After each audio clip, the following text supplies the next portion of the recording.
Good morning.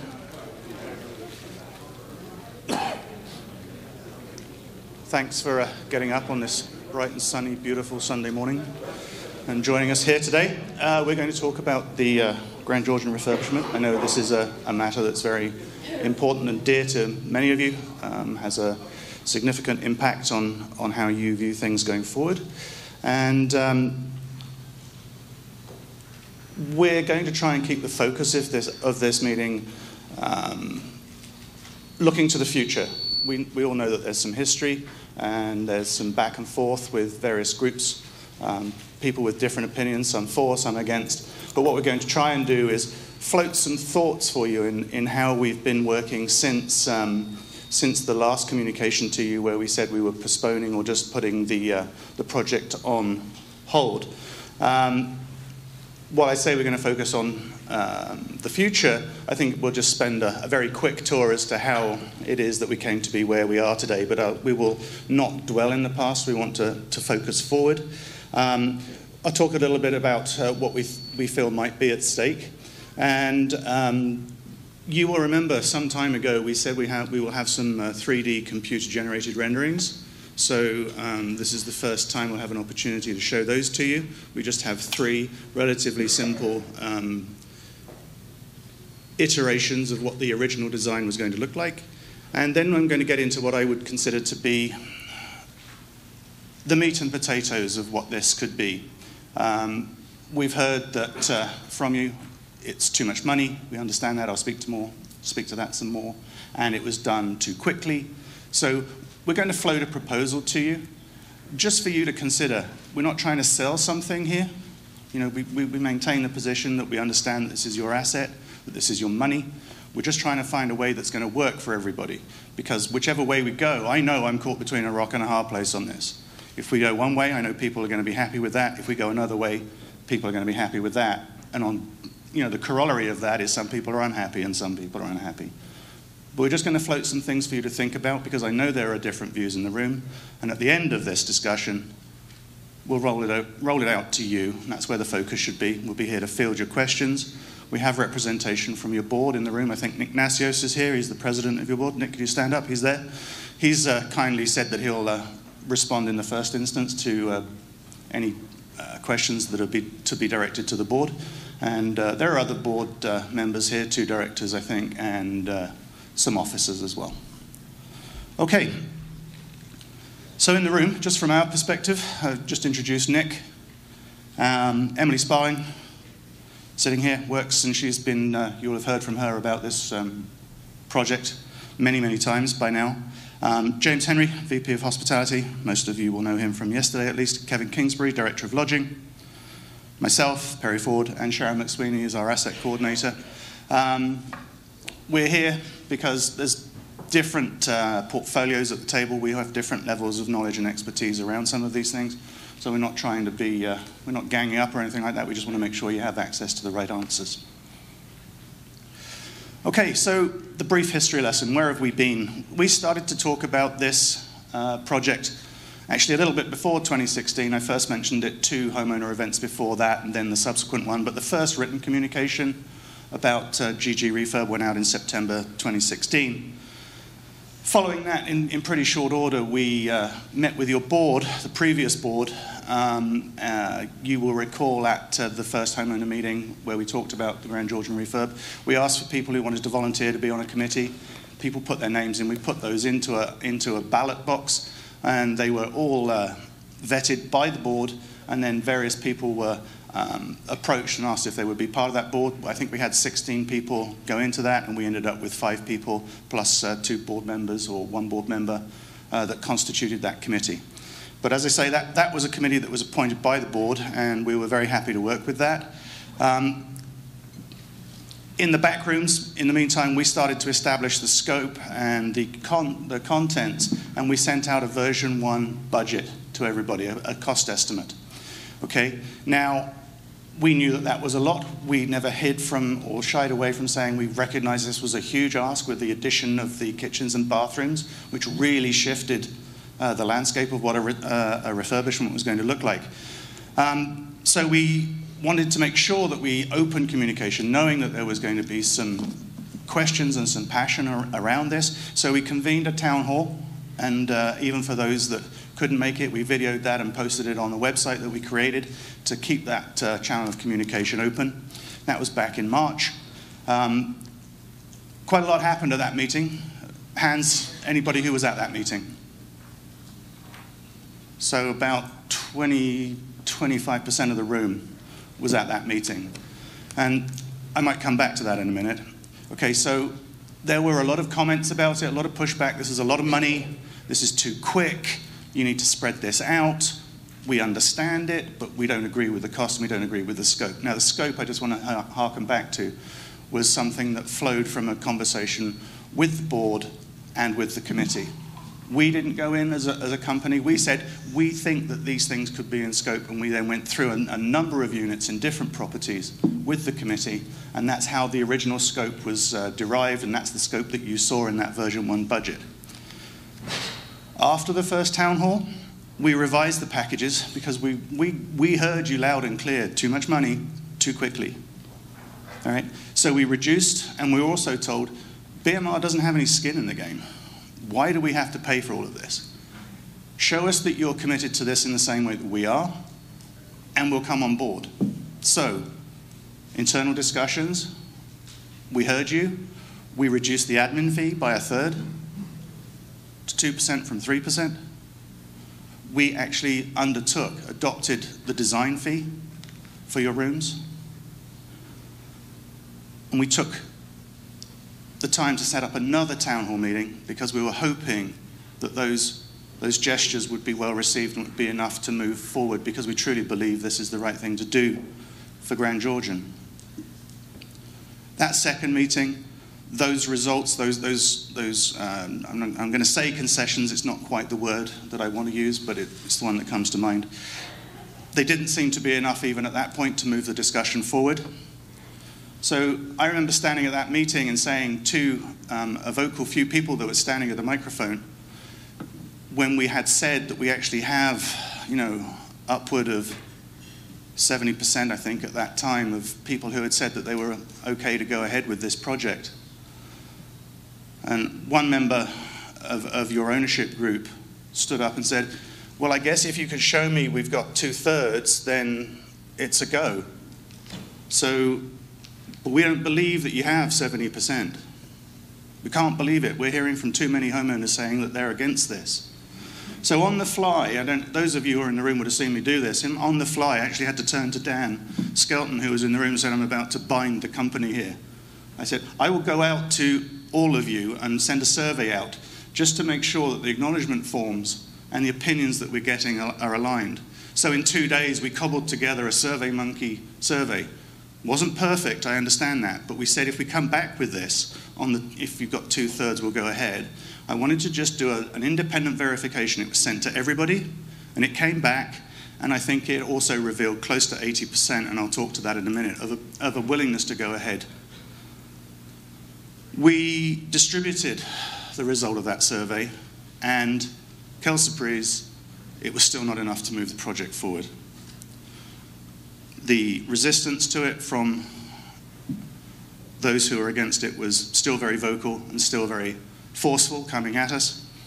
And then after that, now between June and July, the AGM for Grand Georgian for your building was announced, and there was an election.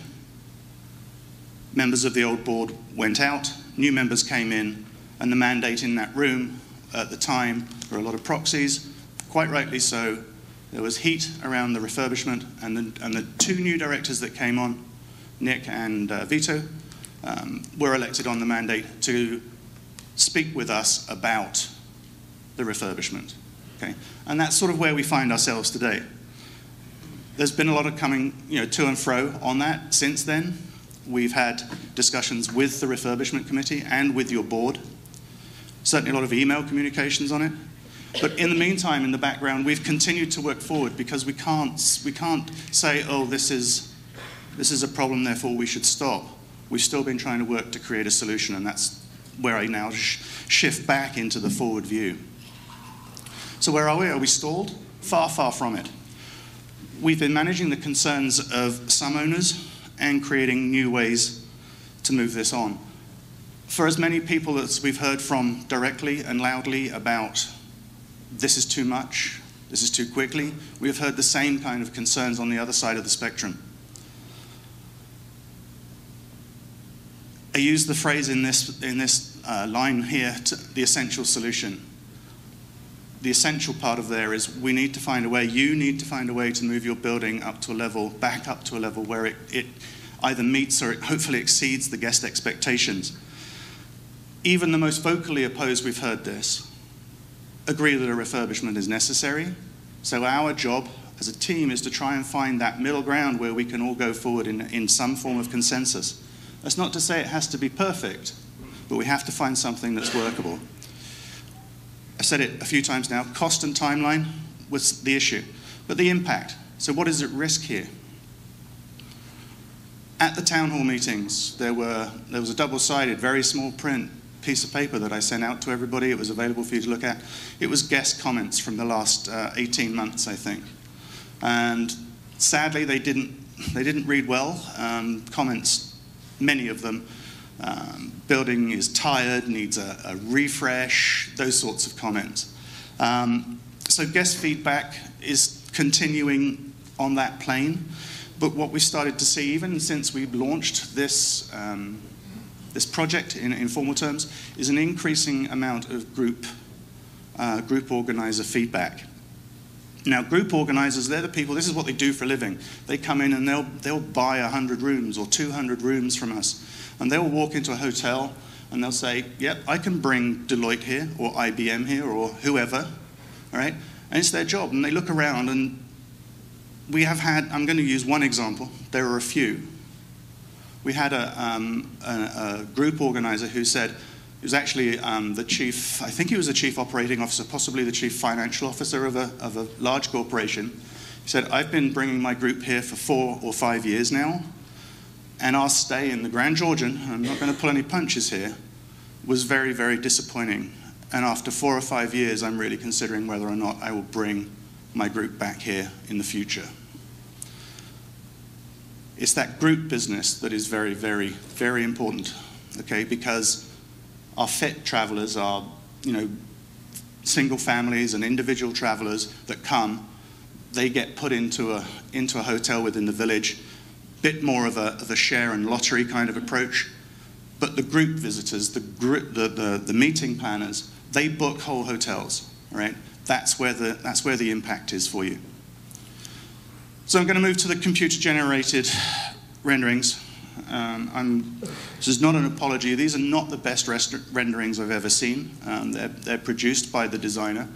But what I'm about to show you is what would have happened if we'd gone to the original scope that you were sent. And in a minute, I'm going to talk about a possible new approach, as I've said. And it's going to be similar to this, but some of the elements that are in here would not be included because we had to roll back on scope to achieve savings.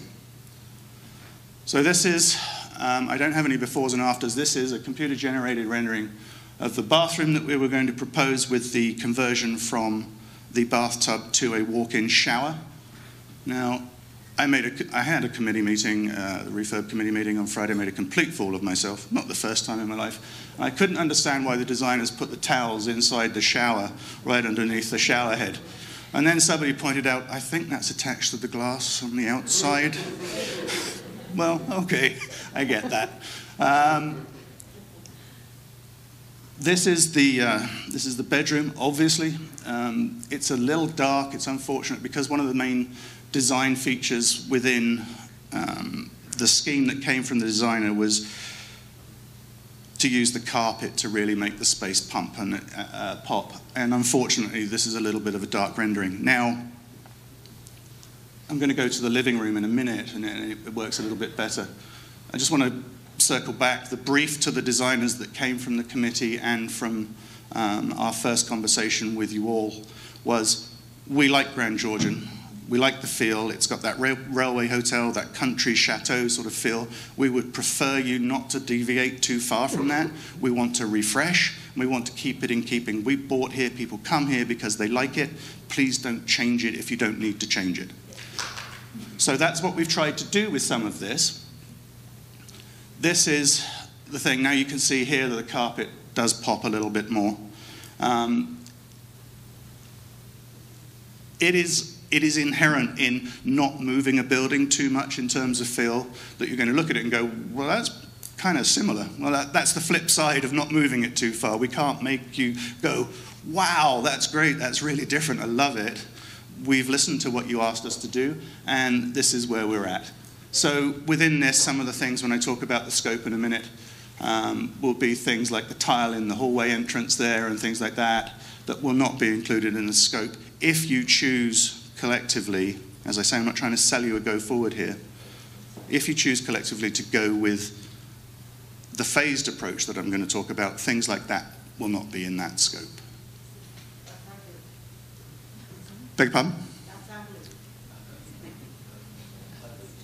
Okay. Okay. You know what I've always found? You ask 100 people for one opinion, it's really hard to get. All right. So, back to the question of how much agreement with the project and the scope did you have? So, this is a quick pie chart. The combination of the acknowledgement forms and those who said yes on the survey that I referred to earlier amounted to about 80%. But some of the people who said yes on the survey never actually sent us a form. I want to be transparent about that. But if we cut it that way, this is how it looks. 80% surveys and acknowledgement forms received, 14% that were clear clarion calls to, we don't want to do this, 14%. And 6%, despite all of the communications to everybody, we never actually heard from. Now, we did take some flack because we sent out registered letters to people saying, we haven't heard from you. And that was interpreted by some as, you're harassing us and you're pressuring us. Well, I'll take that criticism, but I'll take that criticism over going forward with the project potentially, which is where we're going, and then at the end of it saying, well, we're not including you in the project because we never heard from you. Well, I never saw anything. I didn't get an email. I never received a letter. You know, that criticism for me is a much bigger piece of criticism than trying to reach people and maybe putting their nose a little bit out of joint by sending letters. If I now combine the no's that we received, the survey yeses, which, you know, we didn't hear from, I'm going to put those into the no's as well, and the not heard froms, we still end up with 76% of people that we have acknowledgement forms. Now, we know within that 76%, there are people who are on the fence, they're not sure, they may be uncomfortable with it. Nobody wants to spend thousands and thousands of dollars. We understand that. But traditionally, in our experience, those people who sit on the fence, once we get going and it's done, and they come out the other end, and they see the product, and they see people like the meeting planners coming back into their hotels in droves, say, okay, I get it at this point.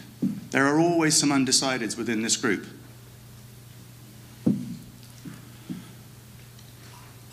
PIP.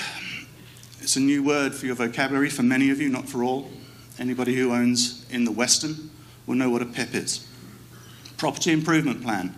So this is an approach, there's going to be a line to say, you know, this is something that's used in the hospitality industry quite a lot. It breaks it down into smaller phases, and that's what we're going to just float to you as a suggestion today. All right. It proposes a 4-year rollout, which speaks to that call that we had to make this spread out over a greater period of time. It creates more incremental calls on owner funds. They're smaller, but they are more frequent.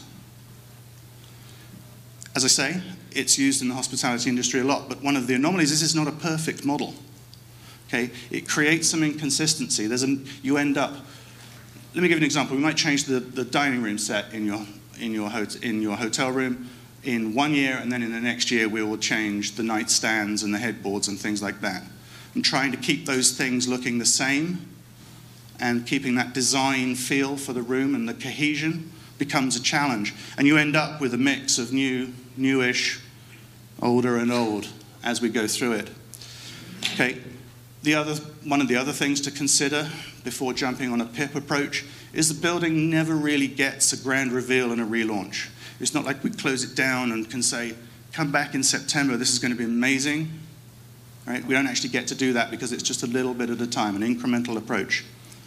There's also some loss of scale efficiencies around this, because if, going back to the example of the nightstands, the headboards, and the dining room table, all made perhaps with solid wood, we could buy all those things together from one vendor, but now we have to split that up into groups, so our bulk discounting and bulk purchasing power is reduced a little bit. Contractors have to come backwards and forwards more often. That obviously has cost implications. And the building goes out of order more often for every time we have to do that, but probably for shorter periods of time. So what this really comes down to is it's a balancing act. It's between managing cash flow for you, which is obviously very, very important, versus achieving that guest impact, which also drives revenue to you. So it's not just a balancing act for us, it's a balancing act for you as you consider these things. So this is the proposal, again, third time I'm going to say it, we're not trying to sell you this. This is not, what I'm about to show you is not a perfect thing. We had a discussion with the Refurb Committee on Friday, just floating this as an idea. I'm going to show you some phasing, some scope phases. We know immediately from the reaction at the table in the Refurb Committee that we haven't hit this out of the park. There was a lot of contention around what we want to do, what would be in the scope of the different phases, and even whether or not we want to do this approach at all. Please bear in mind, this is one idea. Doing the building in a similar model that we've already floated to you is still not off the table. But this is what I want to talk about for now. So it's 4 phases, over 4 years, in the fall, from 2018 onwards, and you'll see more about that in a minute. Soft and case goods first, split between 3 phases. So I hate it when people just read their slides. There's, one bigger upfront phase that sets the bones. It creates the skeleton upon which we can build the true flesh of this design. Once the PIP cycle, the Property Improvement Plan cycle, is finished, there's usually a window where nothing really happens within the building. And then at some point, to be determined, we're not quite sure when, it's when we start to see deterioration again, the cycle starts over. But what this approach does do, and this is the upside of a PIP, is it provides greater certainty and predictability to you as owners. You can come in as a new buyer or an existing buyer and you can look forward. We could do this for the next 20 years. We could set out a property improvement plan that in this year you can expect to replace this, in this year you can expect to replace that. So it does allow you to do that, and it allows you to have a better sense of what your cost of ownership will be in future years. Whereas at the moment, as we do it, we come to you a year or 2 years out and everyone says, I'm not ready for this, I don't have this much money. This allows you to get ahead of that wave. Another thing is, as I say, we're going to show you 4-phased approach. The things that need to happen immediately are in the first phase, we think, and in the second phase. But in phases 3 and 4, which is 3 and 4 years out, you don't necessarily have to make that decision right now. All right? It allows us to be responsive and you to be responsive to economic conditions. There's a change in the RMA coming up, and on this example you're going to see that the 4th stage, which is the kitchens and bathrooms, which is a big one, that might be on the other side of the RMA negotiation. And maybe if there are changes there to your benefit or otherwise, or the economic upswing, any big cost concerns about kitchens and bathrooms may have a different light shining on them at that time. So we don't need to make that decision right now. If we find, so we haven't done this within Blue Mountain Resorts. The Westin does it, Starwood Properties do it, Marriott Properties do it. It's tried and tested there, but not here. But if this worked for an ownership group such as yourselves, we would be prepared to offer this out and it become the universal model for how we do refurbishments across the resort. However, I already know from conversations even last night and with the committee that some people prefer, let's just get it done, let's do it. All right, so we would probably give buildings, condo boards, refurb committees options. And it's always nice to have options. To re-emphasize a point that we've tried to make, we're prepared to be guided by you. We provide you our best advice on how to do this and what we think is necessary within your building, but it is still your money, it's still your property. So phase 1, this will go very, very quickly. The caveats in this. I'm going to show you some scopes and scoped items for each phase. These are not set in stone, these are just ideas, they're working ideas. They were first floated in front of the refurb committee on Friday evening. So scope, much reduced. These are the things, the paint. You have to refresh the building. You have to put the carpet on the floor. These are the things that the furniture is going to go on. The big pops come from artwork. It's how you animate a space. Who likes their sleeper sofa at the moment? Yeah, 0 hands. Right? We know that needs to be replaced. The lounge chairs are tired. The dining sets, we know about the dining sets. So these, you can see that these we think make sense as a first phase. Not everybody agrees with that. There are some things in here that might be missing. I'm going to show you 5 boxes in the next piece of this slide that lays out just guideline costs for each of you. I want to be transparent here and say where we think this is going to go in cost terms. All right, so bachelor, this is an average of averages. Some units change. They have different floor plans. They have different square footages. So just use this as a guiding figure for you. 1 bedroom with den, 2 bedroom, 2 bedroom lock-off. When we did the estimate the last time, we were working, and we declared this, that we extract our prices from previous projects. We hadn't actually gone out to vendors and suppliers at that point to get real costing. It was something that works for us very well, and we're generally within 5 to 10% on estimate. These prices that we're quoting you here are derived from actual quotes that we went out, because in the time between all these discussions going on, we actually approached our vendors and our suppliers and got multiple quotes on multiple items. So this actually reflects what we think would be true costs if we were placing these orders, I was going to say today, but it actually would have been if we were placing these orders a couple of months ago. Phase 2, much, much smaller, one of the 2 lighter phases. I'm not going to read it, it's there, you can see it for yourselves. The 5 boxes.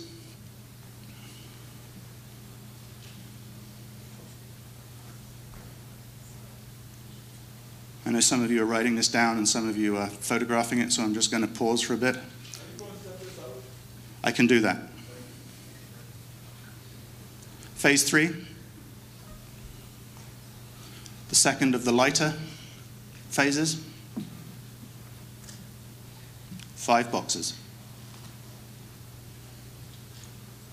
Just bear in mind, each one of these phases is a year apart.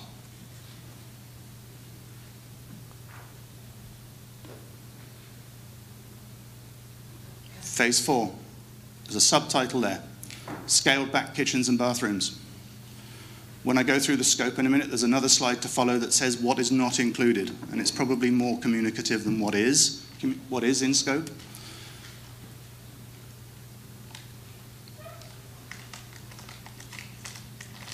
Where our costs for kitchens and bathrooms were frankly out of whack, we underestimated too, was the costs that were involved in having a contractor come up and do things like tear out of tile backsplashes and shower surrounds, removing old drywall, bringing back up to code with proper tile backer, membranes, things like that. The construction costs and the disposal costs, we estimated off market rates with a bit of discount, but we had 3 different general contractors come up and look at the site, and the consistent comments that we got were, okay, your prices are reasonable because we showed them what our budget was, but we've got to take all of this stuff out in a wheelbarrow down a corridor, in an elevator. We've got to take it down into the basement, then bring it up through the parking garage, and I can't really get my trucks here. My equipment's going to be stored on the other side of that parking lot. That all has a cost impact. That's where we missed that. That's our part. We dropped the ball on that one. 5 boxes for this phase.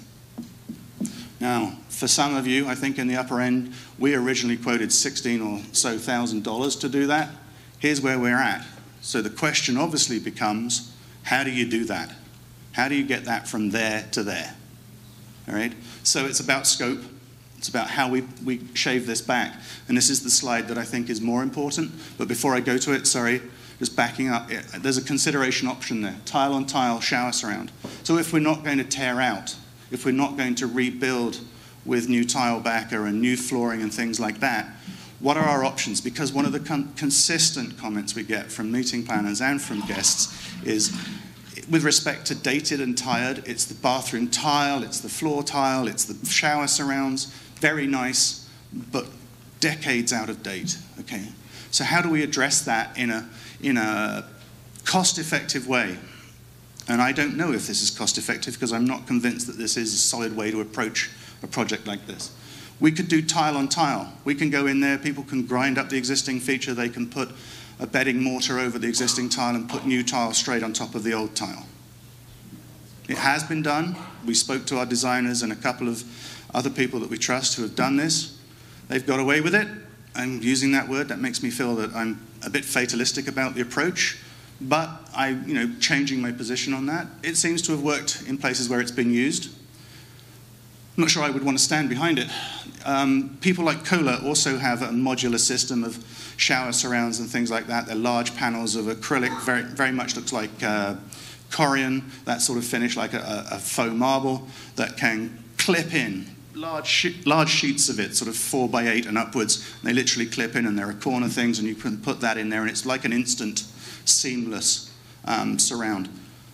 Costs for doing that, we haven't even estimated at this point because we're not there. We're not at that point. The point after this is we go back and discuss it. We get feedback from you about how you feel.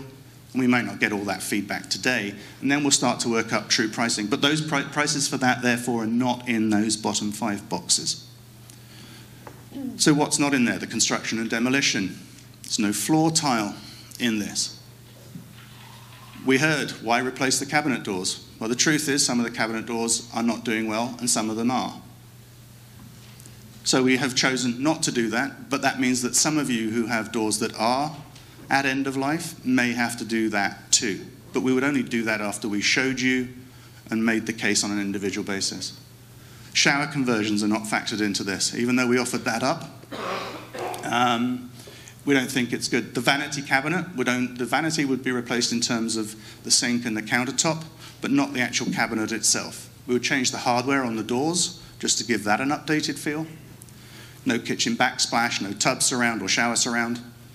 And new plumbing, meaning we're not going to go in and start tearing out the P-traps and all that kind of thing, or new faucet systems, maybe in a couple of places we would.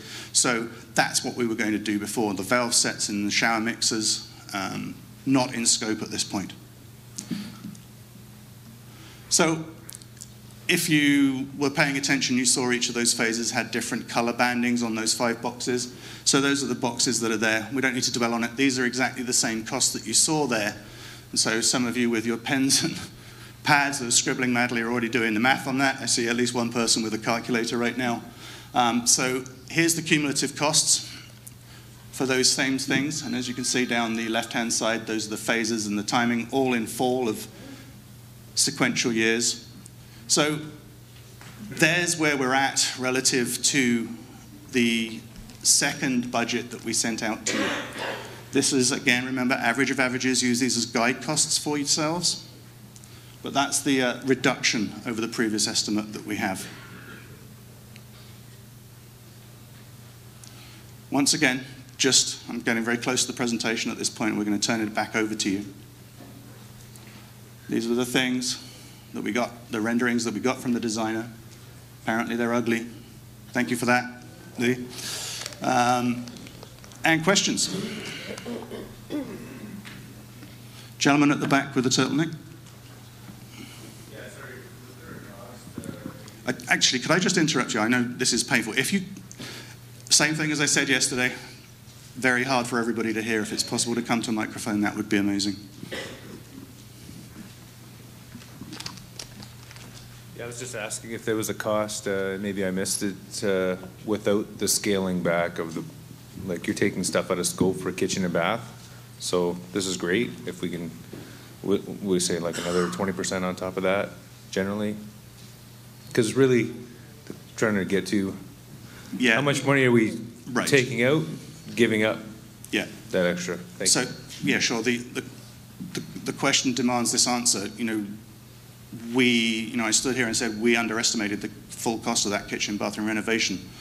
And we adjusted our costs for the second budget really based on pressure and not the right information. And so now we could do that based on actual quotes from 3 general contractors that came up to quote on this. And the cost for those bathrooms go much closer to the original version of the budget that was issued to you. And in fact, just a little bit more than that even. That's how far out we were.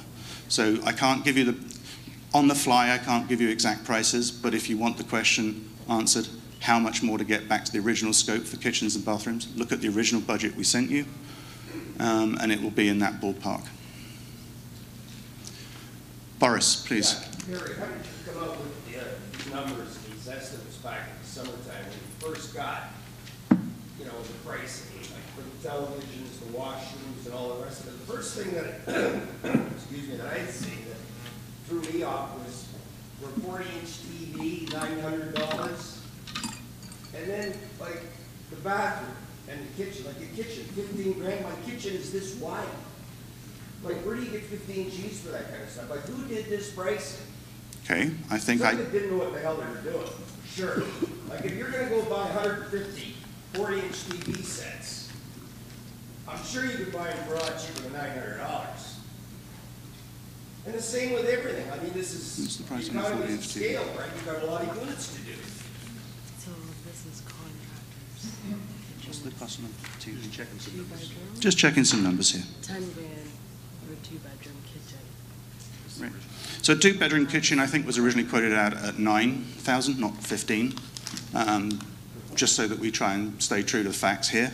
The hotel quality TVs do attract a premium pricing. We go. So Boris, you're asking me a question. Let me answer it. Okay. We go out to our suppliers, right? Who, in this case, is Best Buy. They know that we're in the hospitality industry. They know that this is a big order. We're not making any money on these TVs. These are the costs that come in. Do we negotiate for best price? For people like Best Buy, we don't have to because they know that we're going to look for that. They're in a very competitive marketplace. So in terms of do we know what we're doing, we know who supplies the product that we have to get, and there aren't very many people that do that. Philips, I don't think you're even in business anymore. They went out of this industry. And it's Samsung. Pretty much it's Samsung. What about LG? I mean, there's all sorts of... Yeah, LG is the other player. And there's just not Best Buy to price. You can price a dozen vendors there, too. We've I think you did a very good job pricing, for sure. That's one of our biggest problems with this whole project. Hey, we surely want to get it fixed up. Okay, but Boris. You don't got to go and spend 40 or 50 grand on a small unit to get it into shape. Boris, I told you that we've gone out and we've gone to contractors now, and we've gone to suppliers and we've gone to vendors, that this is a truer sense of pricing. So I think we've done what you've asked us to do. Okay. Another thing I wanted to bring up also is the common areas. I'm looking at one of the elevators. We've been here for 3 years, and the scratch marks have been in this elevator for 3 years. Scratch marks all over throughout the hallways. Why don't you guys pick up and get some of this stuff fixed up? You're talking about the units being in bad shape. You can't keep your own common areas and keep them in shape. Okay, Nick, that's a board matter. Would you like to answer that?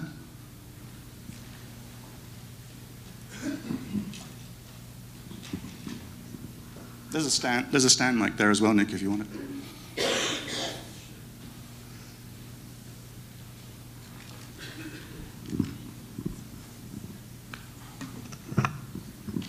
Before I answer that, do you mind if I say? No, I think you probably answered the question first. Okay. Yeah, it's the question.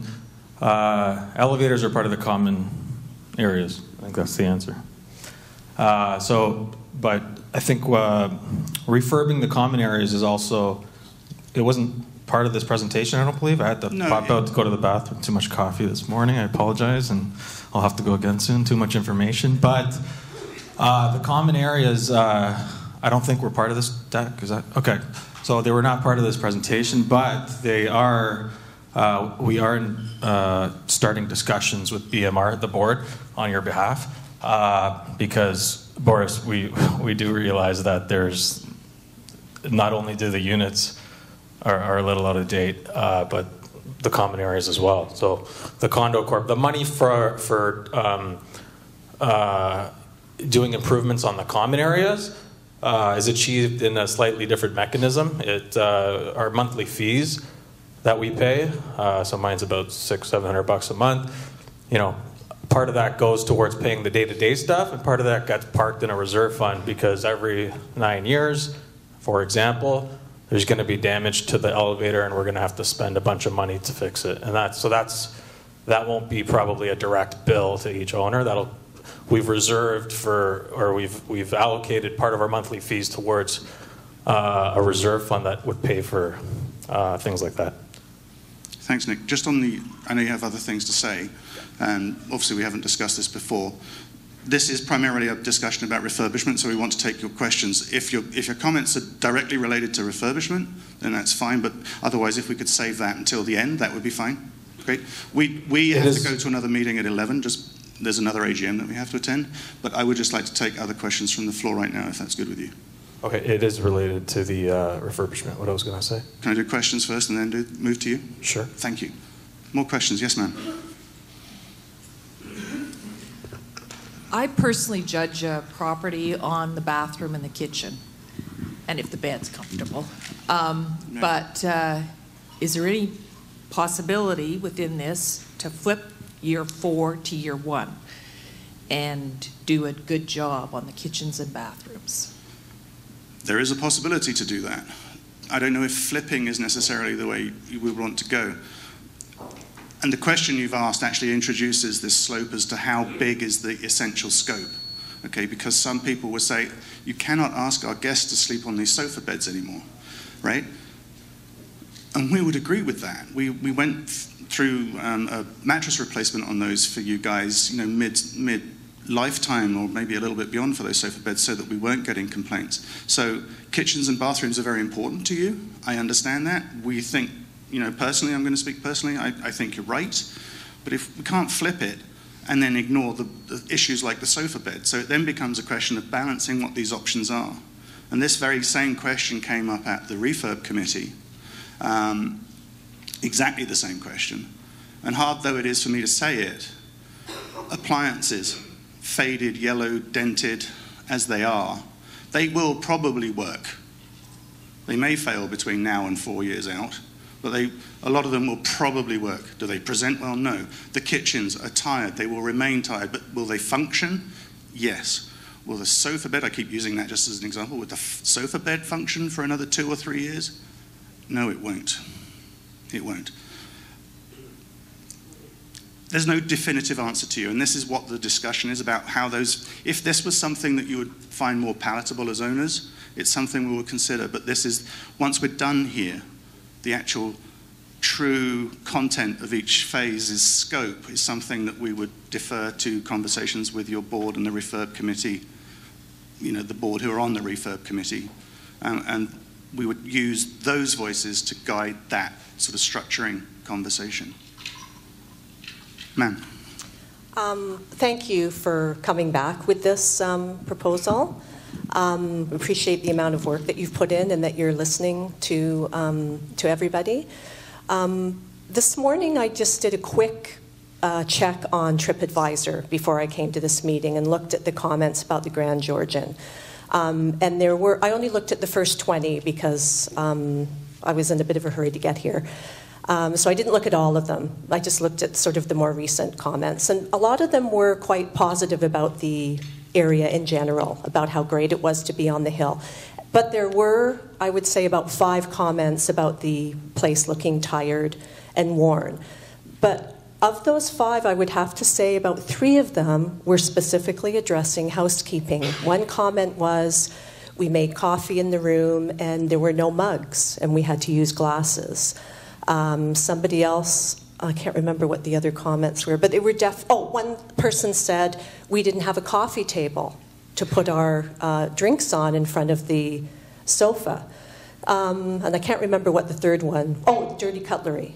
The cutlery was dirty. So my question to you is, if we're going to spend this money to upgrade our rooms, I have a concern based on, James, a very eloquent presentation that you gave about QA, quality assurance, specifically about the issues surrounding housekeeping, that we don't have a strategy in place to ensure that our property is not going to get damaged. We have dent marks in our fridge, and I spoke to somebody the other day during our greet, when the board was greeting people in the hearth room, that it looked like somebody had taken something to their fridge.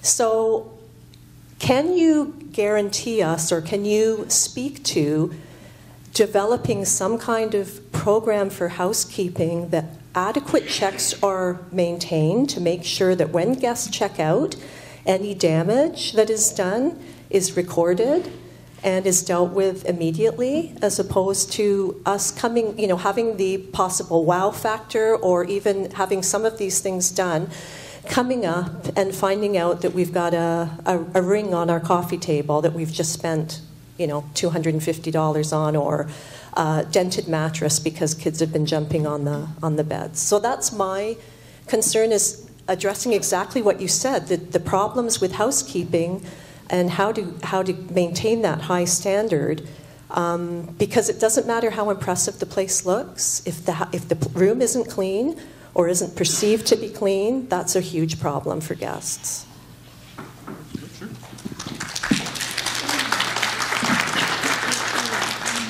All very good points, which is why I spent a good portion of yesterday's session speaking to quality assurance and the programs that A, we have in place, or B, where we have in place and have fallen off the rails with respect to the consistency of being able to do that.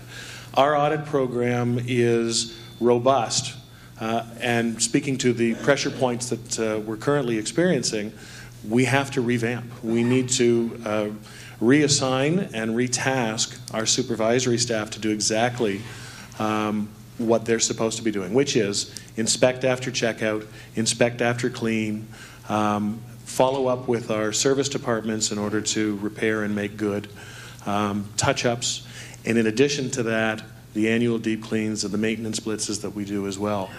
With respect to guest damage, those programs are in place, the housekeepers are trained, and to that point, same thing. When they're rushed to get through their rooms, when they're working long hours, it's not an excuse. It's an explanation as to where we've fallen down. And we're putting in place those efforts to make sure that we can recover those situations moving forward. Staffing aside, the procedures are in place. It's a question of actually executing on them. And that's an area where we've recognized a shortfall, and the teams are working diligently to get beyond that.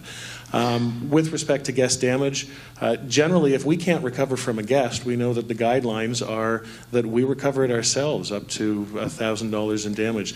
Incidents of significant guest damage are pretty rare. But to that point, a dent in a refrigerator or a scratch here and there, we've always had the debate open about, was it wear and tear, is it guest damage? We have our rating systems in place as to how we rate an issue in a guest room, whether it's a 1, 2, or a 3. Is it completely offensive and has to be fixed immediately? Is it a number of 2 that it can wait until the next round of maintenance blitzes? Or is it 3, it looks like a minor mar and we can wait until a further time? The teams are pretty good at that, and we're actually adding bodies to those areas. We've, again, restructured our management team in maintenance, so we have an actual manager who's responsible for it now. It's not just a supervisory body. We've put much more effort in. We have our homeowner services department, who we have structured the homeowner services department as an advocacy group for homeowners. If there's anybody that guides the performance of maintenance and housekeeping, it's not just Kevin Kingsbury, our director of lodging. It's Perry Ford and his teams of asset managers. We call them asset managers because that's what they do. They manage the assets. And they're the biggest advocates for proper protocol and procedure and following up and auditing and inspections. I admit to the room that it's a problem that we're working on, and definitely with a refreshed product, we have to ensure that we can maintain it over time. I hope that answers the question. It does, and I appreciate that this is an ongoing issue. Mm-hmm. Like I know it is with any hotel, especially ours, and we're in a unique situation because it's not a hotel. Really, it's a hotel that's owned by individuals, so they take pride in their units. I guess I'm just concerned based on what I heard yesterday. I would like the housekeeping to be locked down before I spend all this money on refurbishing my unit. That was my point. But thank you very much for your answer. Thank you. I'd just like to anchor a real-world example related to the TripAdvisor comment about the coffee table was not there. I had nowhere to put my coffee. I don't know, I wasn't in the room, I don't know the exact circumstances, but let me speculate as to what I think probably happened there. Either one of my team or our maintenance team were called there on a service call because the coffee table was damaged, and it was broken or scratched or it was offensive to a guest.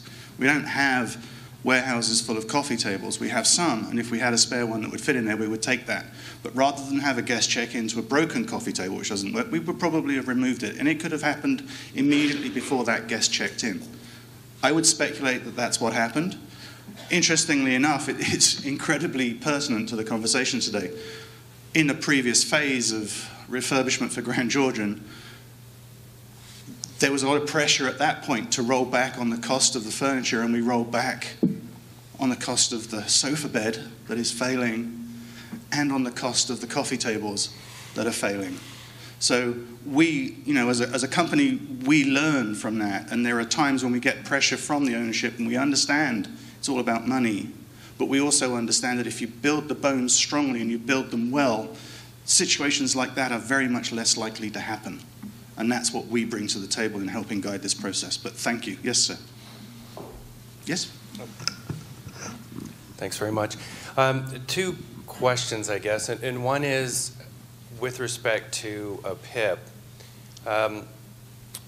If we're in sort of a perpetual state of renovation or revitalization or whatever we want to call it, I wonder what that does to impact our ability to rent.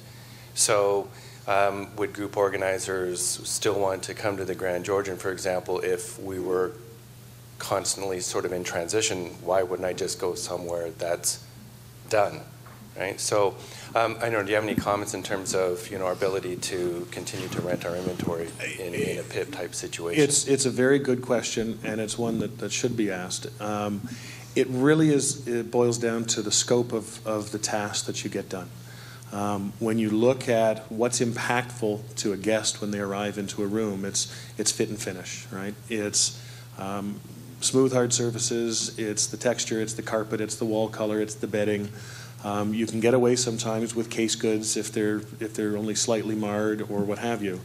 And where we've seen it not be overly impactful, but really hard to determine, is the Westin. I mean, that PIP process at the Westin has lasted 5 years, and 2019 will probably be their next installation as well, based on brand requirements. Probably won't be significant because, again, it was a building that was built with good bones. So you don't have a lot of the significant stuff that needs to be replaced.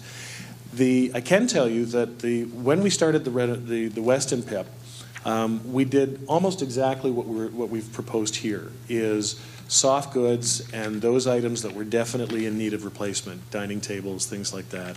We left the case goods. And the case goods, it was, I think, was it 4 years or was it 3 years until we replaced the case goods? By the end or by the start of the next phase, it was very noticeable that even though you have fantastic carpeting, brand new wall vinyl, and wonderful soft goods, the case goods were the things that people were noting most. So there is an impact.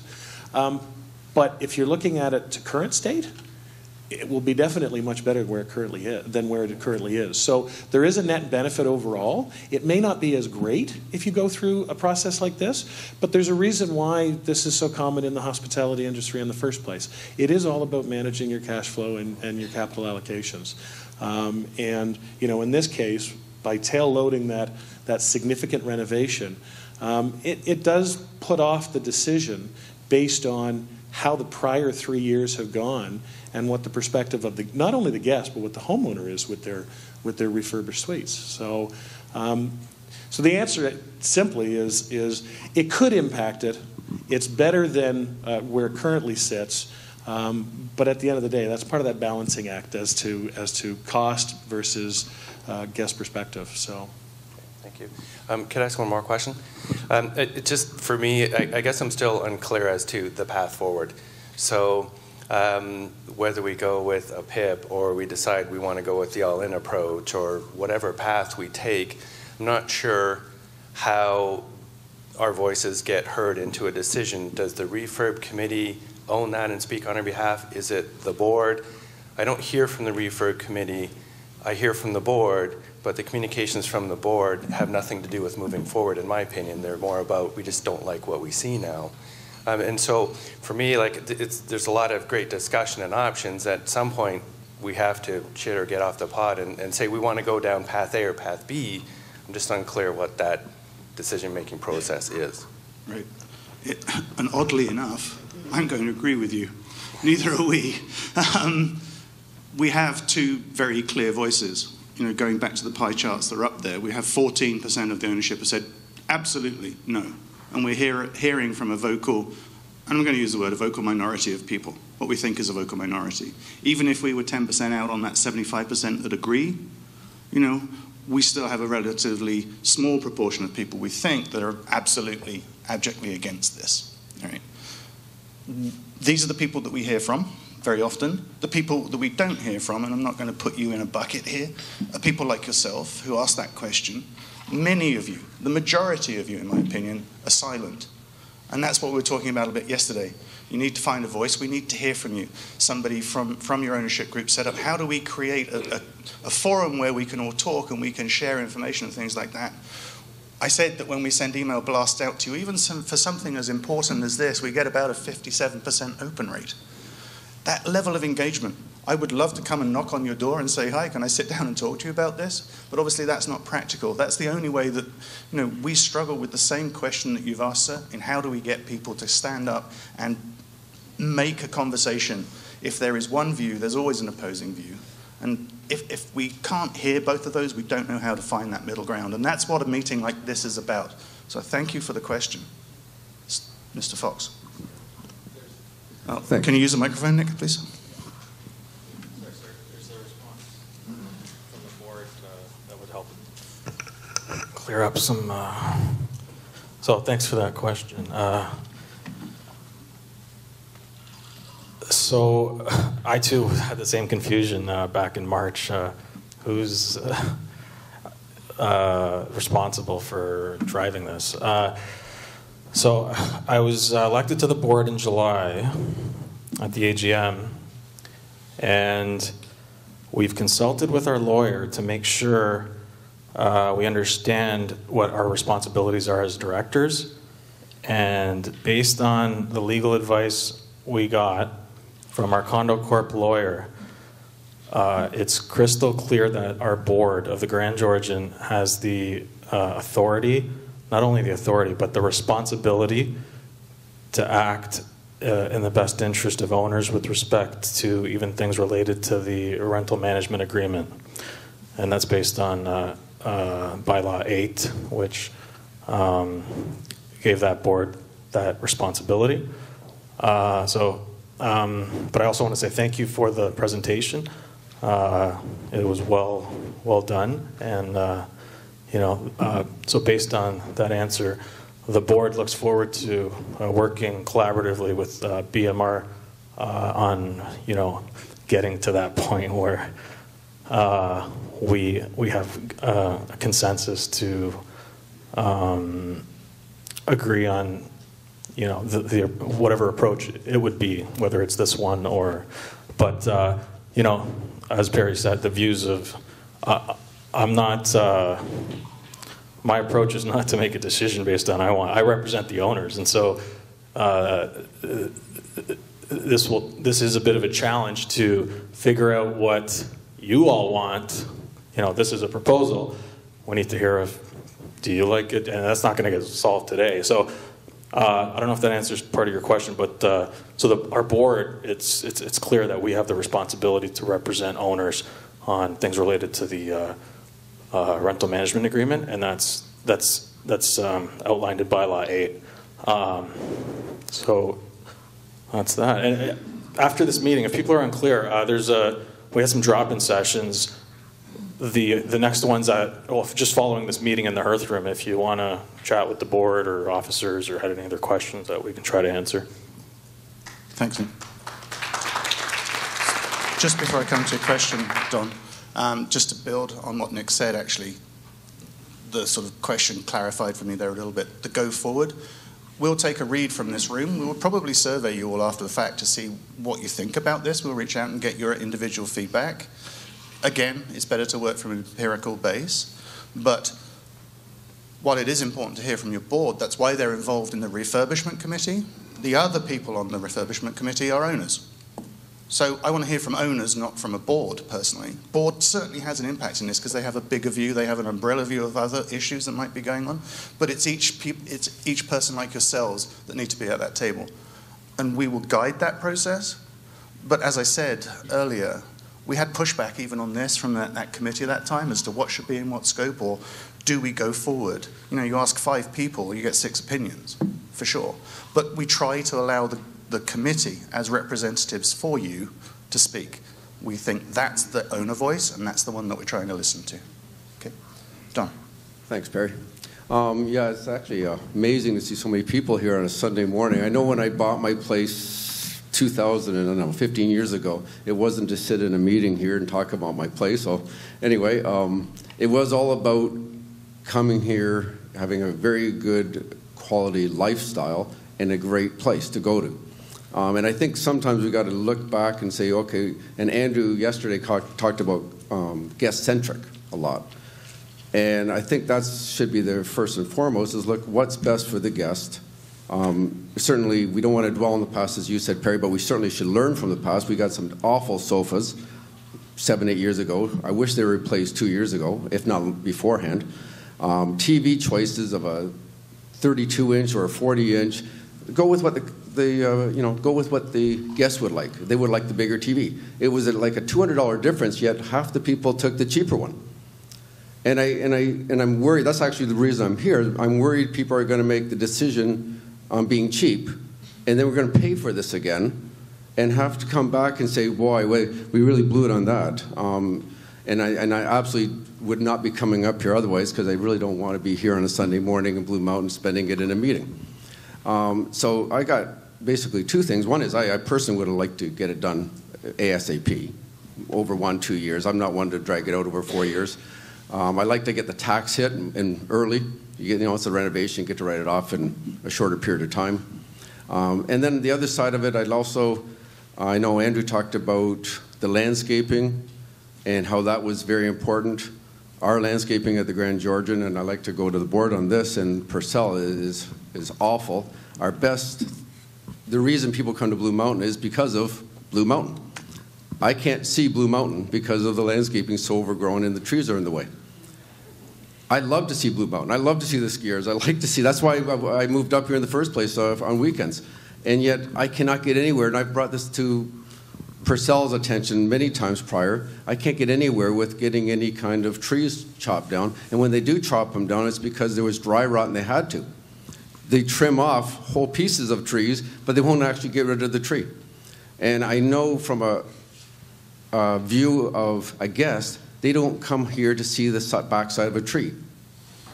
That's not the advertising. The people in China and South Korea, when he went and visited there, they're saying, wow, are you ever lucky? You look at this view. They never showed backsides of trees. That's what we get to see. So those are my concerns. I'd like personally to get it back to where I bought the place 15 years ago. It was a beautiful, to the most part, the village turned out exactly like they had forecasted. The little pictures of the cartoon characters, the characters, absolutely exactly how they envisioned it. We have now got a very tired unit, and I'd like to get it back to where it was. Thank you.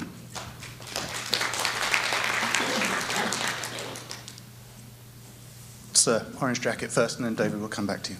All right. 2 comments and a question. The first is, or a statement anyway, I am in the camp of let's just get it done, and in my daily life I am a real estate professional, and I can tell you the best bang you get from your dollar is, in terms of investment, is renovations in your own property, even more so than buying more property is actually investing, but those are just statements and comments. The question actually ties back to the earlier question, I believe, from this gentleman, and I think you mentioned it as I was walking in, but could you remind me and us where we're at, legally speaking, in terms of the rental owner agreement? What do we need, and this speaks to moving forward, what do we need in terms of buy-in to move forward with Plan A or Plan B or whatever it is? And we don't need 100%, I would imagine. And one thing I know for sure, we are never going to get 100% consensus. It's not going to happen.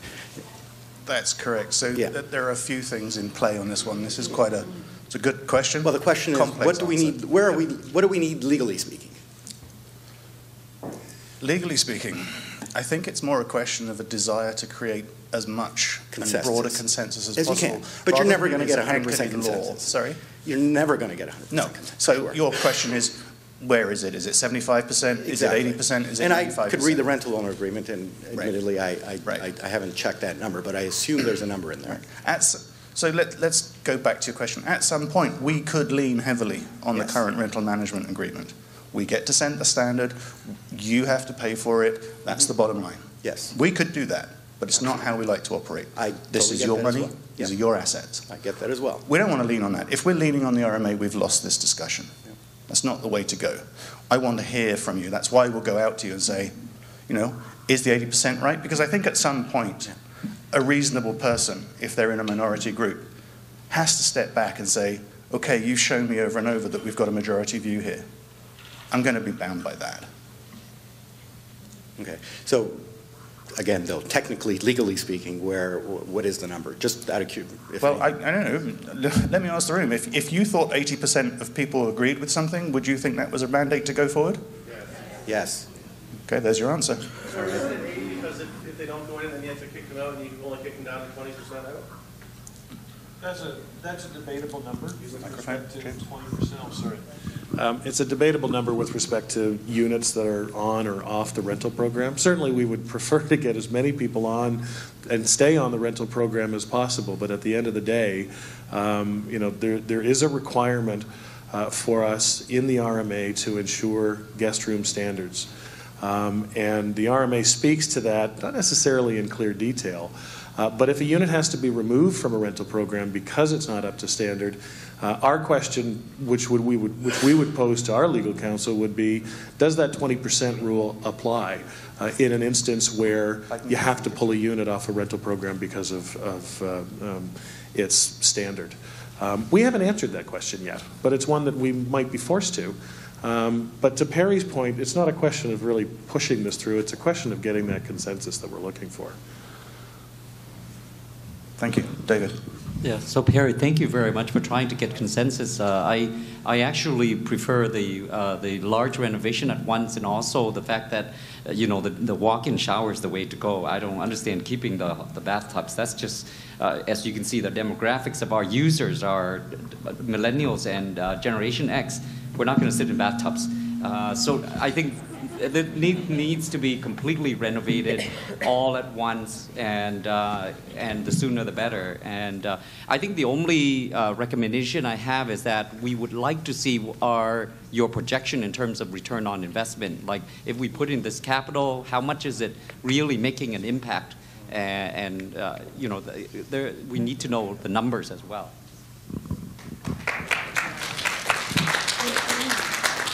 So one of the challenges in sort of taking a straight line business planning kind of approach and talking about ROI is that we work in an environment where we can't predict those kind of things. There's so many variables in our operating environment. A bad snow year impacts how many people come and ski. There could be economic downturn. We're talking about something 4 years out. Even these prices that I've quoted to you, they're today's prices. Obviously, they'd have to be adjusted for 4 years' worth of inflation and changes in costs. Very, very hard. Anecdotally, once a building is refurbished, group planners and things like that flock to that building. So particularly in conference season, the people that those individuals represent, they come to the building. And so within a specific, let's say Grand Georgian, if it was refurbished and it had that wow factor, whoever said that last time, you'll see those shoulder seasons start to fill up for Grand Georgian, and that's where the likely ROI is, but I can't give you quantification around that. Right, still difficult. To Perry's anecdotal, we have 3 buildings that we could refer to, but again, there's other factors that drove performance in those particular buildings, those being the Westin with the brand that has different channels and different market segments. We've got Seasons that renovated several years ago and saw almost immediate increases in occupancy, but corresponded with our $26 million investment in infrastructure. So how much of that was driven by the renovation? We suspect was quite a bit.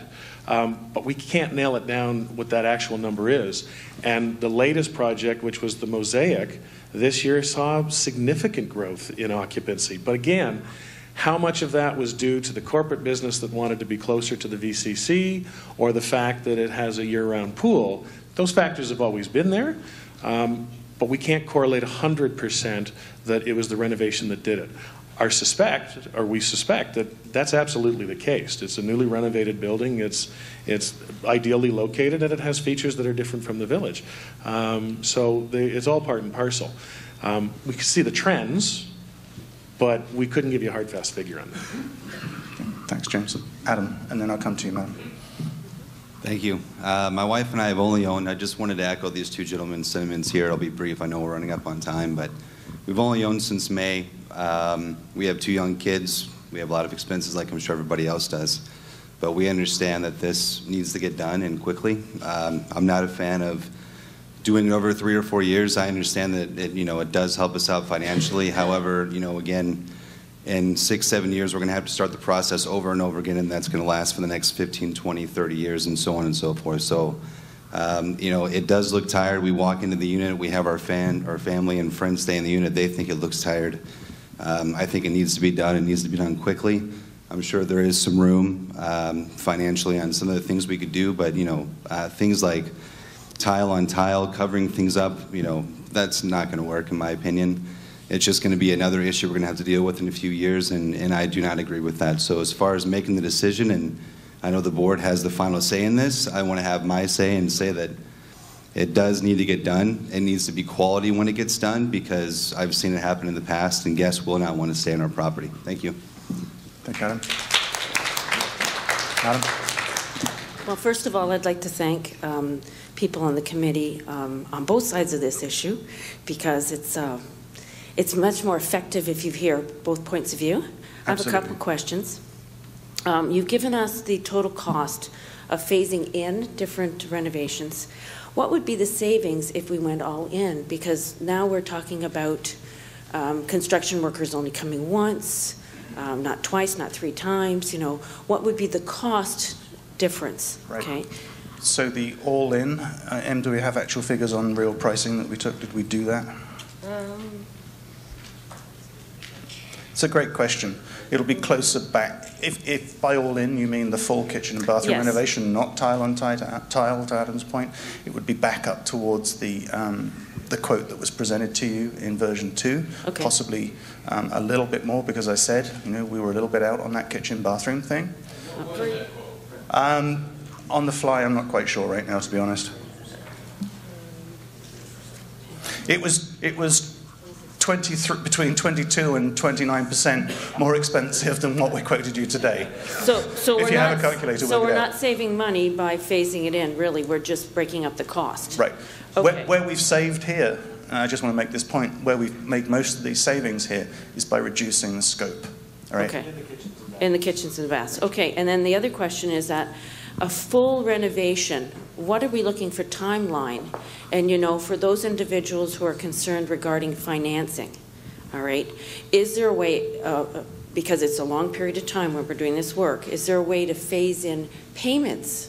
For example, doing a third at the beginning of the project, a third halfway through, and then upon completion, because we all know contractors are not paid before they do a job. They get a 50% deposit in. That's right. Absolutely. So is there some way to negotiate that? And that sort of addresses some of the concerns of the homeowners who are looking at big, bills to even start this project. Right. So outside of this proposal, the PIP approach, you will probably recall that within your information packages that you got that had the cost estimates, there were options, I think, for 3 different payment plans. One was spread out over multiple months. There were 2 payment options spread out about 6 months apart, I think, which allowed people to, as individuals, manage their finances accordingly. And some people actually opted for the 3rd option. Knock me down. They just wrote a check for it right on the spot. Right. Also, what we did in terms of helping, or what we thought we were doing that would help manage cash flow from your perspective, was we split the phases in 2. We didn't close the whole building.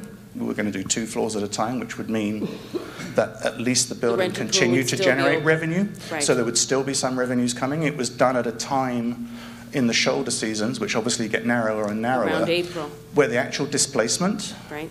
although you'd only have 2 floors operational, the chances of the hotel being occupied at 50% at that time of year was pretty low. So the true displacement, when you thought about it, was probably minimal. So those were the things that we tried to do and how we tried to position this to answer the question in advance of someone like yourself answering. Great question. Okay, thank you. You're very welcome. Alex. Hi. For those who don't know, I am on the refurbishment committee, and I know there's been some questions. Everybody's always asking, well, what does the refurbishment committee do, and how are they selected, and how they make decisions? Were they kind of pressured into making decisions? And I want to be very clear. There were several of us. I see some of them in the room right now. We're all homeowners like you guys are. Some of us have been owners since the beginning of the Grand Georgian. Myself, we've been in it for about 6 years now. And I don't know how the selection was made, but I can tell you for sure that when the presentation was made to us in the meetings that we had, there was always an opportunity for us to respond back. We went through the entire scope and said, do you guys think we need to do this? Do you guys think you need to do this? And there was disagreement amongst us, but at the end, what we saw in the original scope is what the refurbishment committee all pretty much agreed to. And we are guys just like you are.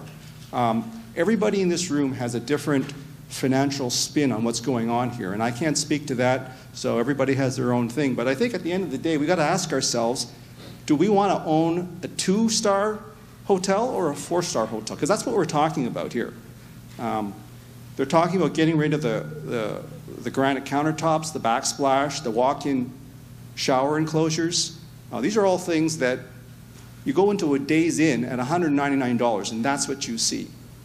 And so if we want to we want to own sort of like a budget type place, then we stick to what we have now. If we want something a little bit better, and you got to remember that 15 years ago when some of you bought, the expectation was not to have granite countertops and not to have these elaborate backsplashes, but times have changed. Guests come in there, they're not looking for laminate countertops. I'm certainly not. And I don't see that in most of the hotels that I go in. And I don't stay in like really expensive hotels. So I think I'm just echoing maybe what a lot of you were thinking, but that's where I'm coming from. I own a 3-bedroom. And the other thing was when we went through the scope, and then at some point we got the budget. And there was silence in the room. It wasn't like, oh, whatever, $65,000, sure, no problem. Because that's what my hit is going to be. It was like, oh, $65,000. But then, I started thinking about all these things and what we needed to do and what we really want for this building. I said, I don't really see any way around it. I'm a business owner, and I see an opportunity to make your business more competitive. I know what happens if you don't do it, because somebody else will do it. And, driving up to Collingwood today, I see all these buildings going up, all the developments going up. I keep reading about Horseshoe Valley and all the stuff that they're doing. So that's only going to hurt us. It's not going to help us. So, and I also got to say, I see a lot of influx of the new people coming in. They're not just from our area. They're coming in from other countries. And I can tell you that their expectation is in some ways a lot more than ours. They're looking for stuff that is 5-star material, and that's not where we are. So we're not even talking about that. So if you want to know where I stand, I would prefer to do it quicker rather than sooner. And I'm certainly sure, I don't want laminate countertops. I don't want bathtubs that nobody uses. I don't want old faucets. I want new. And, that's kind of my opinion.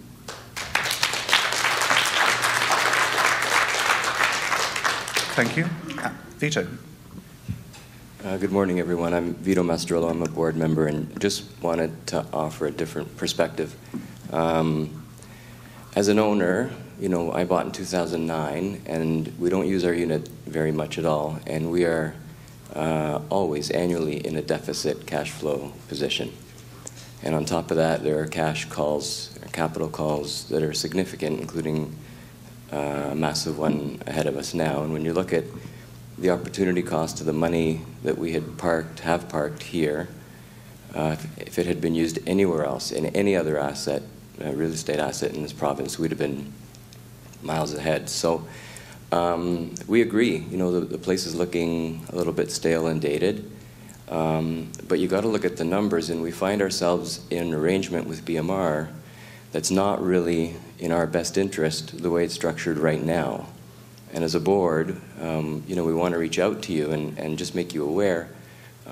This is somewhat about a refurb, but it's also, as well about our relationship with BMR and how those numbers work. And that agreement's going to be renegotiated in the next couple of years. So when you say, I'm all in, I want to do this now, recognize, there's a disadvantage to doing that. We need to look at this thing from 30,000 feet and say, hey, does our arrangement make sense? The current financial model we have in place makes sense as investors. Now, we love this place, but I don't like losing money on a cash flow basis every year and on a capital basis in a large way over 10 or 15 years. So we're going to reach out to you and have this conversation. And as Nick said, we represent all owners. We're owners as well, but this is a step in the right direction, in my opinion. But I think we have a lot of work to do, and I think there's some negotiation that can happen, and I think some middle ground can be found. But let's not be quick to jump in and keep throwing money at this thing, where we're not going to get a return. We haven't been shown there's going to be a financial uptick to our bottom line. So I wouldn't rush to make that decision. Let's analyze the proposal, which we appreciate very much, and look at it from 30,000 feet. Does this make sense in the long term in terms of cash flow and the value of our places?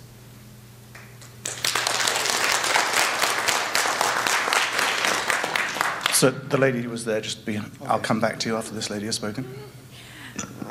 We bought 10 years ago, and I'm part of the group that used to come up for conferences before that, so I've been here a long time. One of the reasons we bought is because I was coming into these conferences, and the Grand Georgian was beautiful, and it was situated in the perfect spot in the village. We had the opportunity to look at a seasons unit this summer. It's so much nicer than ours. If you ask me right now, I would prefer to stay there than at the Grand Georgian. So I understand from an investment point of view, the expenses are significant, yes. But look at the revenue side. We also brought friends up this summer. No one was very impressed. You can't just look at the expenses. If you're saying that these conferences, we may be losing these conferences, and once they're gone, they're gone. You have to look at both sides of the equation, and that's why I don't think we can wait any longer, because as of right now, we don't look so good right now. Thank you. Sir.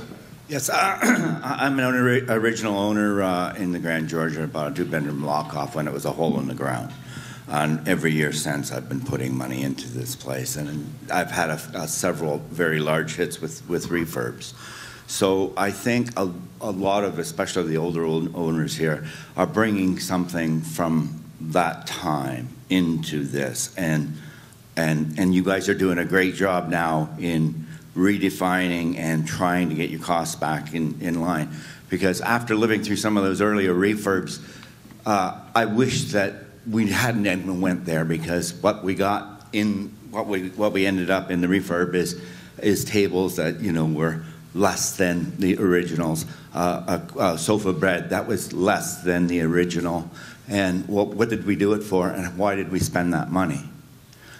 We remember that. So, that's what I'm saying, Yeah, does it need to be fixed up a little? Well, it does need to be fixed up. It certainly does, I suppose. But every time I come up to my unit, I'm always all over the thing, tightening up this, tightening up that.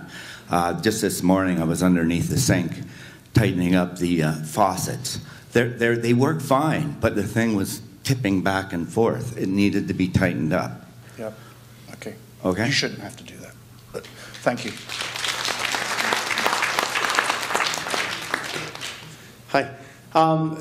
To me, this is all about money, really. I mean, if you guys, and I'll say you guys as opposed to not us, the owners, but you guys, all the different groups and all that, if you said, we're going to pay for this renovation, I think everyone here right away would say, okay, we're on board, obviously, maybe. I suspect that you're right. So now, and I understand however it works tax-wise, you guys can't put money into it. But it's hard from our side, I think, where you say, okay, let's spend this money, and look, we're going to have all these better returns, we're going to have better occupancy, and isn't that great? And then we'll share the money. But I think that's what people are getting kind of annoyed at. If you want us to put all this money in, can't we think of a more creative way to help out the people who have to put the money in? So for the next 5 years, all the increases come directly to us to help us pay for all the money that we put out, and then after 5 years, then we can start sharing all the extra revenue, or something like that.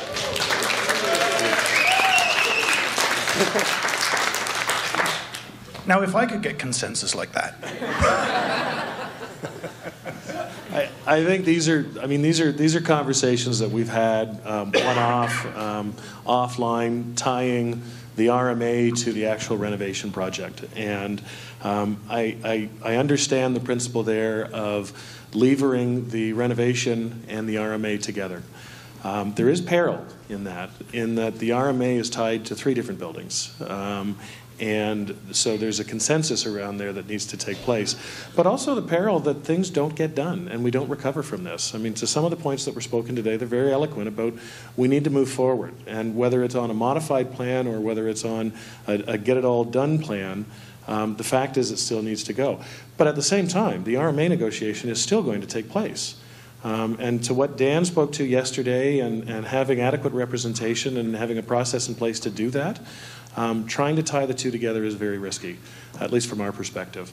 But we recognize that rebalancing has to come, and we're open to it. So, what I just wish in the room with the consensus that we're seeing and the eloquent voices as to where we want to go, that we focus on the case at hand, which is the renovation, and focus on the RMA, which is also needing to be dealt with. But tying them together could create significant peril. Okay.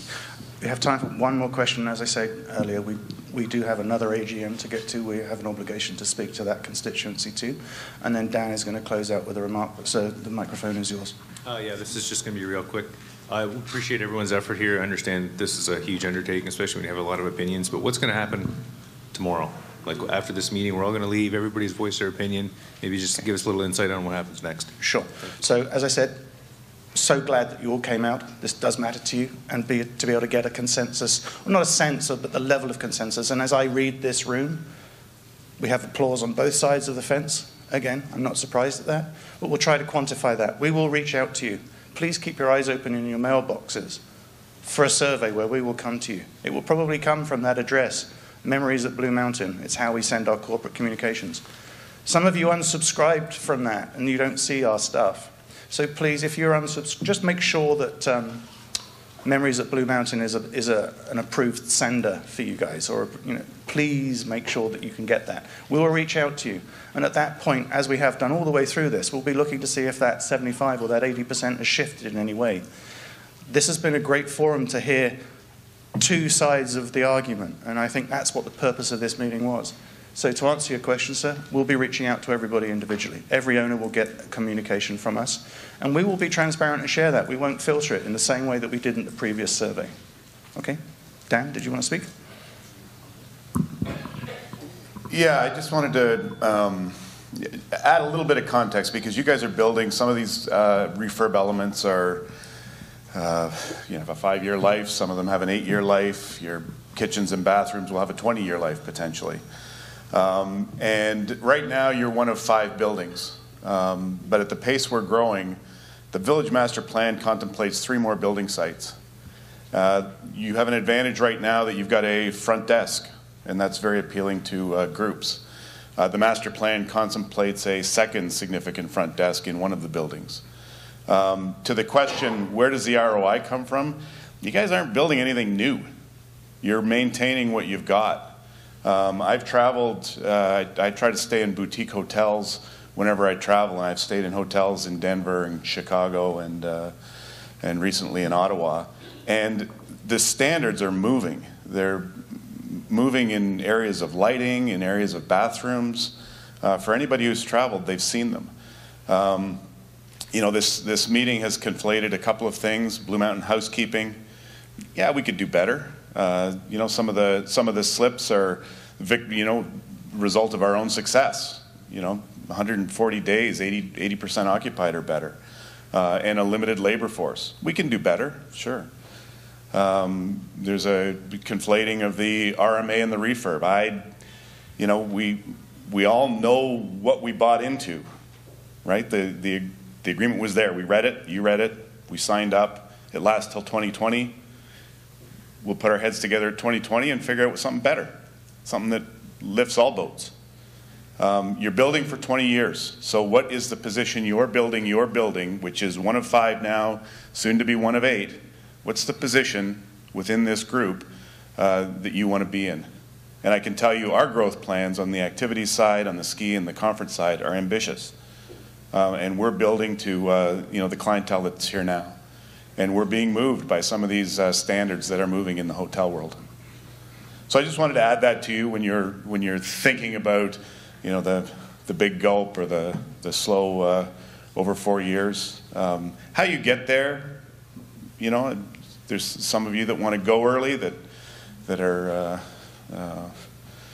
well capitalized. There's some that are more stressed and want to go slow. I get that. But the end game, the game that's going to position you for the next 20 years, it's important, I think. And thanks for coming out, everybody. It's good to see a full room.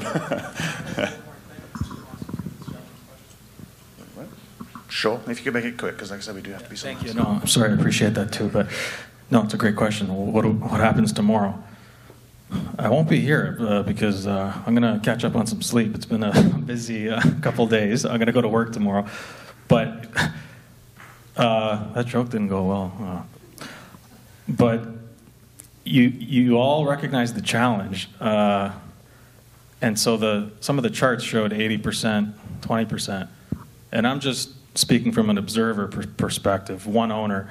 I feel like based on applause or people's questions, it seems more like 50-50. And to be honest, that creates a bigger problem in terms of getting consensus. And that relates to the question of what happens tomorrow. Probably nothing. What's going to happen next week?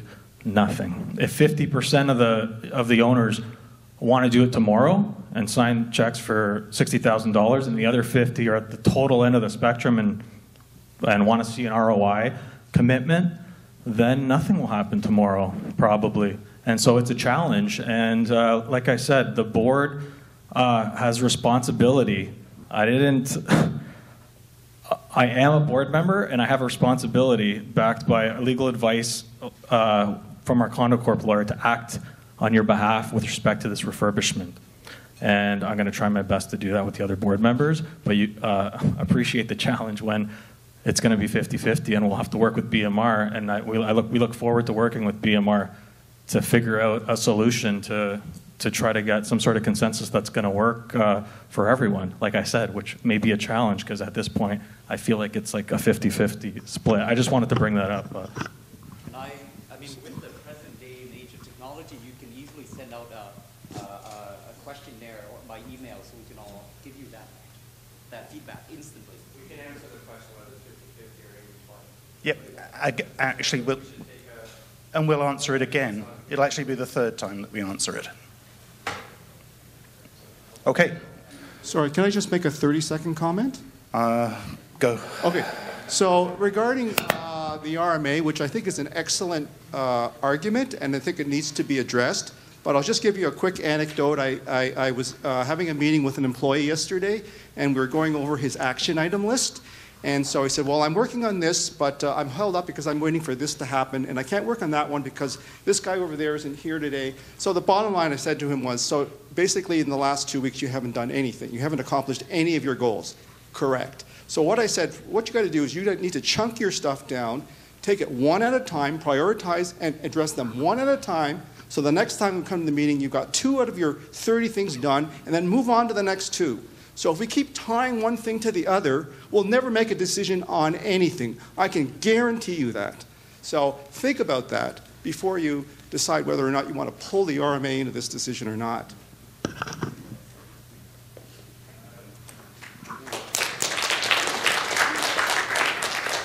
See, I can't tell this man not to speak. Well, I just don't want to end on it's 50-50 and nothing's going to happen.